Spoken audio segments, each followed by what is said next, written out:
इस तरह से लेखक कहता है कि यह पट्टी वर्षा के जल को गहरे स्थान तक जाने में रोक देती है, जिससे वर्षा का जो जल होता है वह भूमि की रेतीली सतह और नीचे चल रही पथरीली पट्टी के बीच में ही रुक जाता है।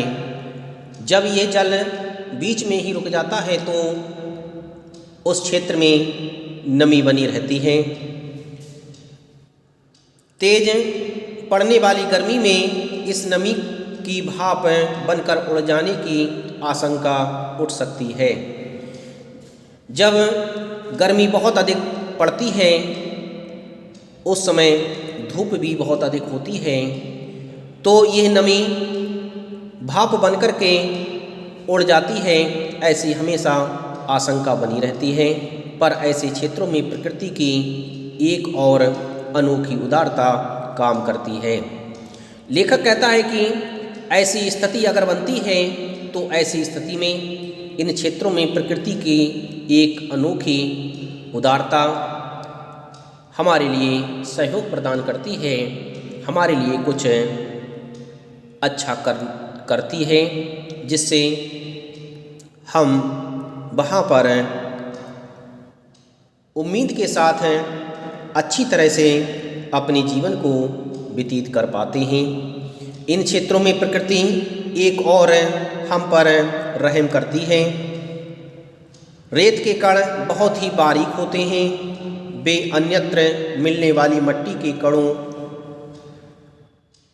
की तरह एक दूसरे से चिपकते नहीं।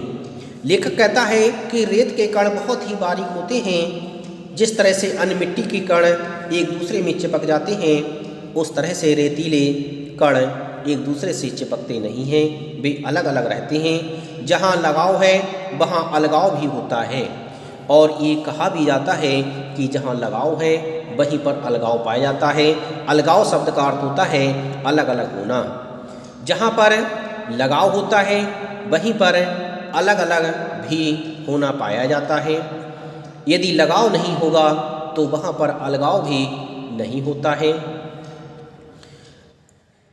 जिस मिट्टी के कण परस्पर चिपकते हैं वे अपनी जगह भी छोड़ते हैं, और इसलिए वहाँ कुछ स्थान खाली छूट जाता है।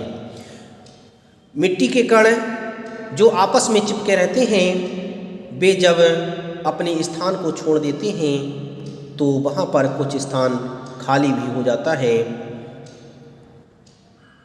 जैसे दोमट या काली मिट्टी के क्षेत्र में गुजरात, मध्य प्रदेश, महाराष्ट्र, बिहार आदि में वर्षा बंद होने के बाद धूप निकलने पर मिट्टी के कण चिपकने लगते हैं और धरती में, खेत और आंगन में दरारें पड़ जाती हैं।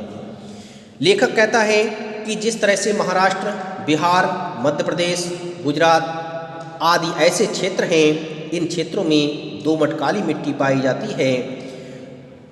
जब वर्षा होती है तो यहाँ पर जब वर्षा के बाद धूप निकलती है तो मिट्टी की कण एक दूसरे में चिपक जाती हैं, और जब इस मिट्टी का अलगाव होता है, जब ये मिट्टी उड़ती है तो यहाँ पर दरारें सी पड़ जाती हैं।